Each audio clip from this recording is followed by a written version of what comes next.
Aloha. Brother, I'm totally bummed we really never had a chance to hook up. Maybe Tuesday or Wednesday would be a better day rather than Saturday. Or, I also do video lessons, which are exactly like we're doing right here, except we don't have to tune in each month. Basically, I give you a 30-minute video that covers concepts through the syllabus. Like, I think where we're at is you're doing the scale stuff that I said, then you're already on the road to success.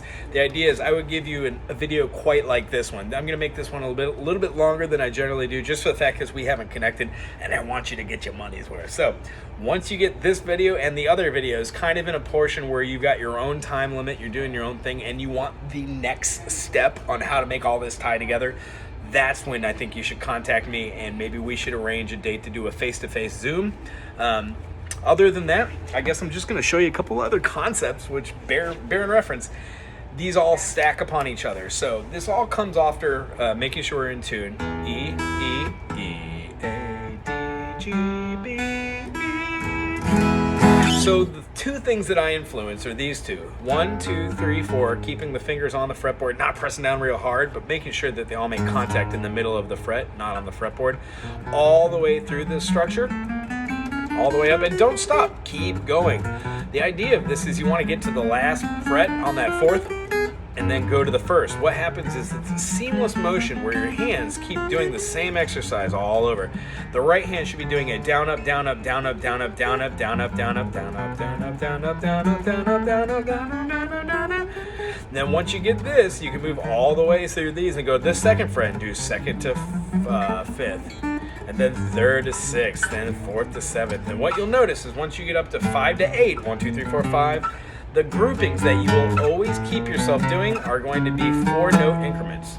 Inside of 1, 2, 3, 4, this spider exercise, 5, 6, 7, 8, 5, those, and then 9, 10, 11, 12, 9, 10, 11, 12, 9, 10, 11, 12. Each time you go up 12 minor seconds, it becomes that octave note. So what you'd like to do is think E is open, F sharp, G sharp, A is right here. But when you do this, instead of sliding up to get that 1, 2, 3, 4, 5, you can just go to the next open string, which is the same as this. Except, it's also a great way to tune.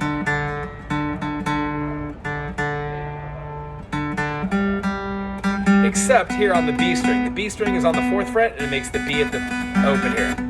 So 1, 2, 3, 4, 1, 2, 3, 4, 1, 2,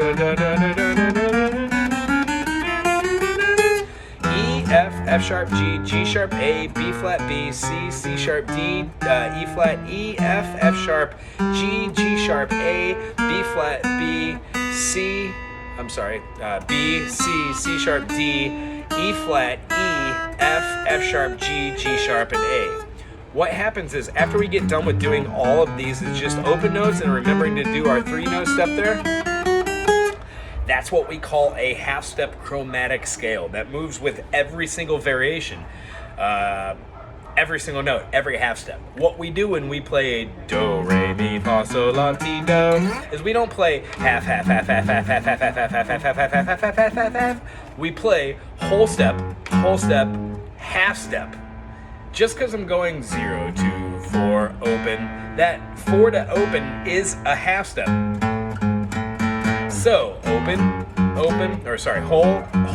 half, whole, half. Do, re, mi, fa, sol, la, ti, do. That is a major scale no matter where you do it. So where I teach it is in the key of C.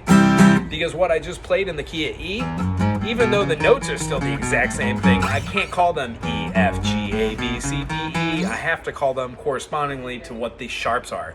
E, F sharp, G sharp, A, B, C sharp, D sharp, E. In the key of C, no sharps, no flats. Therefore, I don't say C, C sharp, C triple sharp, E, F. There isn't a multitude of things that are repeated. It's just our standard alphabet, 1 through 7, C, D, E, F, G, A, B, C. C major, C at the 3rd, D is open, E is 2nd, F is the 3rd fret, G is open, A is at the 2nd fret, B is open, C is at the 1st fret. Once you get that C covered, you move your second finger to where the C was, and you play that same C, D, E, F, G, A, B, C. But notice how I omitted the first and the open fret, meaning I still get my Ionian mode, whole step, half step, whole step, whole step, whole step, half step, but I don't have one fret or open. The next one that I do after that is I play the same C major with my first finger, third fret on the C, giving me a 3, 5, 7, 3, 5, 7, 4, 5, da da da da da da da da. Still the same as, except I'm moving up the fretboard. What happens when you learn all three of those scales movements? When you take that third scale and you play it, let's say at F major. 1, 2, 3, 4, 5, 6, 7, 1, 2, 3, 4, 5, 6, 7, 1, 2, 3. See how after I got done with just the first scale, I went on? Well, that utilizes the second form, then the third form. So what we're doing is you combine these scales, and the more you practice them, the better you become. The secret to playing songs and melodies and moving through stuff without just, like playing like licks that are actually just written for like in a key moving up. The way that you actually just use this to improvise is you play your C major and you figure out where your C, D, E is. C, D, E, C, D, E, C, D, E, C, D, E using the first scale. Then the second scale. Then the third scale. And then you look at more notes than just 1, 2, 3. 1, 2, 3, 4. 1, 2, 3, 4. 1, 2, 3, 4. 1, 2, 3, 4. 1, 2, 3, 4. 1, 2, 3, 4. 1, 2, 3, 4. 1, 2, 3, 4. 1, 2, 3, 4. Then you take 5 notes. 1, 2, 3, 4, 5. 1, 2, 3, 4, 5. Then you drop a note, add a note. And after a period of time of getting comfortable with all sorts of variations of notes, like 1, 2, 3, 4, 5, 6. 1, 2, 3, 4, 5, 6. 1, 2, 3, 4, 5, 6. 1, 2, 3, 4, 5, 6. Each one of these will have variations where when you do them out of time, in time, with dynamics, underneath certain chords, out of chord structures, it becomes soloing and measures. So if I played a G major to a C major to a D major back to a G major, I could have G major, C major, D major,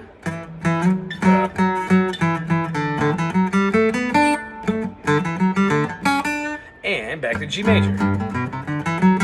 Knowing that I've got a couple different modes at my disposal, I know not to use Lydian because that raised fourth doesn't generally fit over a major. It's a clash. And then our Mixolydian, which has a flat seventh, tends to work out pretty well as long as the next chord we're doing is a seventh. So if I had G major to C7 to D major, C7 to G, I most definitely would use the 1, 2, 3, 4, 5, 6 flat 7 in all of these rather than using the raised 7th. And that takes us out of our first exploratory lesson to our second. When you're doing these note phrasings like 1, 2, 3, 4, 5, 6, 7, 1, the next thing to do after you get your Ionian major mode is to realize the 1 that you're at, the tonic, has a different sound than the 2, 3, 4, 5, 6, and 7. The 1, the 4, and the 5 are super close because they're all majors.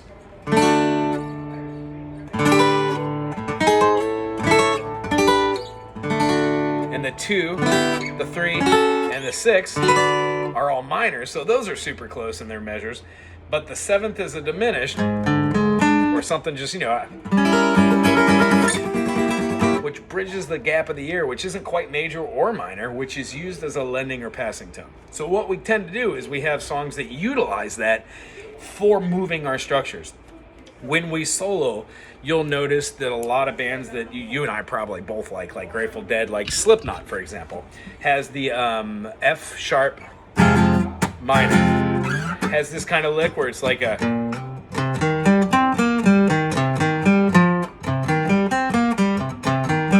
That's built out of a diminished and a minor. It's actually built out of a harmonic minor moves into a diminished. But that chord that you're hearing over the top of there It stems out of the F sharp minor. And what happens is relatively an F diminished would be the 7th of G.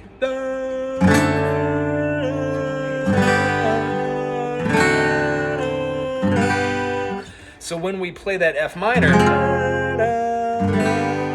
it's almost like saying our flat 7th, which is different than an F diminished. Our F minor would be just different. So it just so happens that when we're moving up these chords, we can see it as being G major, A minor, B minor, C major, D major, E minor, F diminished, or a D7 resolves to a G major. Well, when we do that, if we play a G, that's that major. G to A, that becomes Dorian. A to B, this becomes Phrygian. That Phrygian becomes Lydian. That Lydian becomes Mixolydian.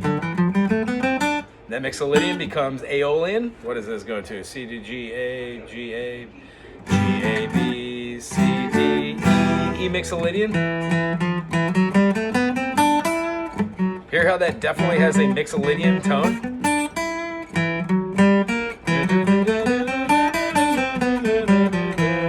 What happens when we're using that mode, that 6, that minor 6, that is called a minor scale, or Aeolian.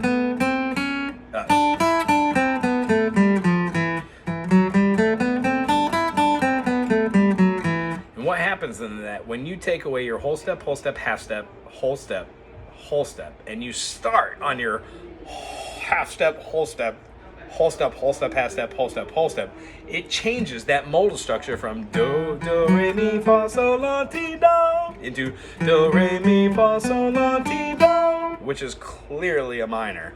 So when you practice in the key of C and you say, I want to play C Lydian, you can think the C major is C, D, E, F, G, A, B, C. Lydian raises the 4th, so I would have C, D, E, F sharp, G, da da da da da. And then, my friend, it becomes doing all those different modal structures and moving your fingers up and down the fretboard, finding all the different variations of what notes you're going to be playing with those structures. In combinations with your spider exercises and then thinking outside of the box, it tends to actually fancy your fingers, that your fingers are in the right place after using the spider exercise. So what I'd like to do right here is just influence a C major to a G major to a D major jam. And when you're playing along with these, feel free to influence like a...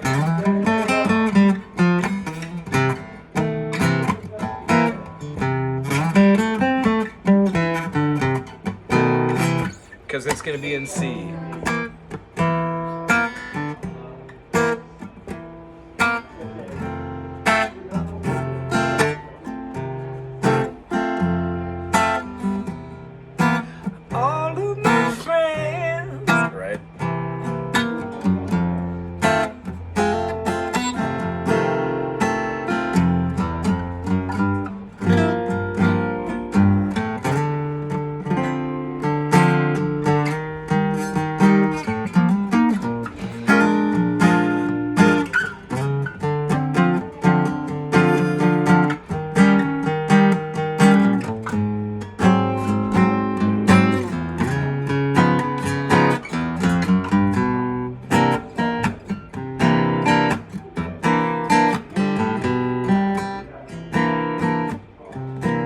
C7, you should be playing this do,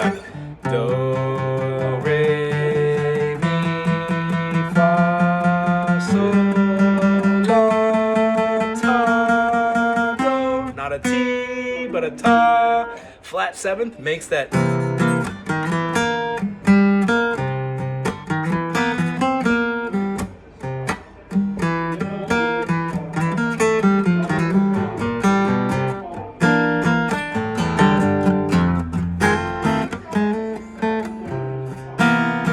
So during these, I would suggest do exactly what I just showed you. When you got 5-10 minutes, record yourself just playing C7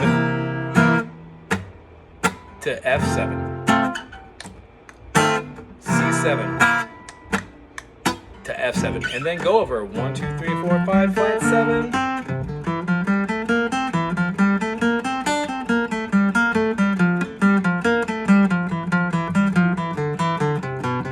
any variation of these chords that you can do that is just your fingers moving around. What you're looking for is to not slide around and to keep your fingers centrally located with those 4 frettings that we worked on with the spider exercises. Meaning, when you're playing do, re, mi, fa, sol, la, ti, do, even if you hit a wrong note, you're going to hear that wrong note. Find out what your wrong notes are, then don't hit them. I know it sounds crazy, but always 1, 2, 3, 4, ba, da, da, da, da, da, da, da, da. All those notes can't be in there. You only need 7 notes, so you got to find the ones that fit with the whole step, half step, whole step, full step, whole step, half step. Unless you're trying to alter the tone, like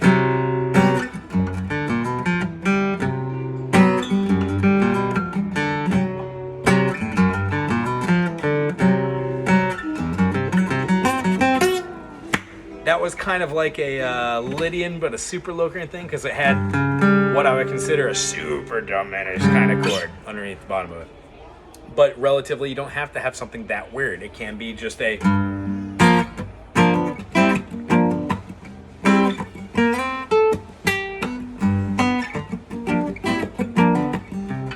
that's a G7 to a C major. G7 would have the Mixolydian, and then C major would have the major Ionian scale. You probably wouldn't use Lydian over either one of those because it just wouldn't fit. And you probably wouldn't use any of your minors because minors would sound wrong over a major, unless you're Jimmy Page. And then we can talk about that later. Just so this was supposed to be a kind of a Grateful Dead thing, what I want you to do is kind of see these as being the Jer Bear licks. So like, let's say it was a G major, or let's say it's a C to a G major, to an F major, to an F minor. Jerry would pick up that C and do something like this. A C would have like a, which would be a C major, D minor, E minor. And all I'm doing is using these 2 notes out of my D minor and my E minor. That note and this note. That note and this note. When I get rid of everything else, that's the notes I use the solo with. So a C major, D minor, E minor, then an F major, or what am I in, D, F sharp major. That's how Jared would do it. He would do like a,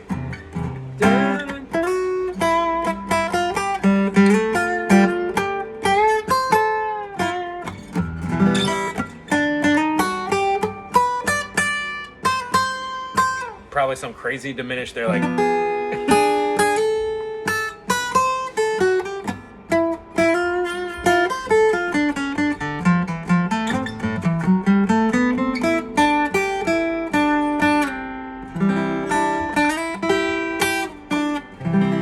really good songs to listen to that for is like The Band, Bob Dylan, just stuff that's, 3 chords, but they make it seem out of the normal. Grateful Dead's a great one for that. Anything off of Dick's Picks Volume 1 through 4. Really a big fan of listening to like Help Slip Frank. I think a level of guitar player when you're doing the Dead especially is being able to sandwich Slipknot in between Help on the Way and Franklin's Tower. Once you know all the chords, like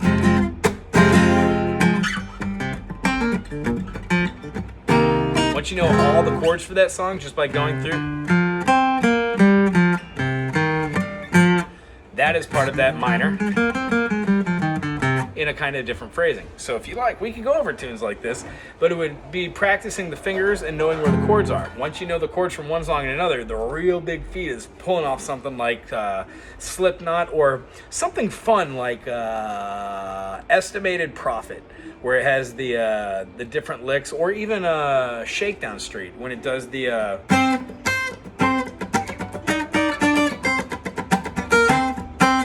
being able to hit these high notes.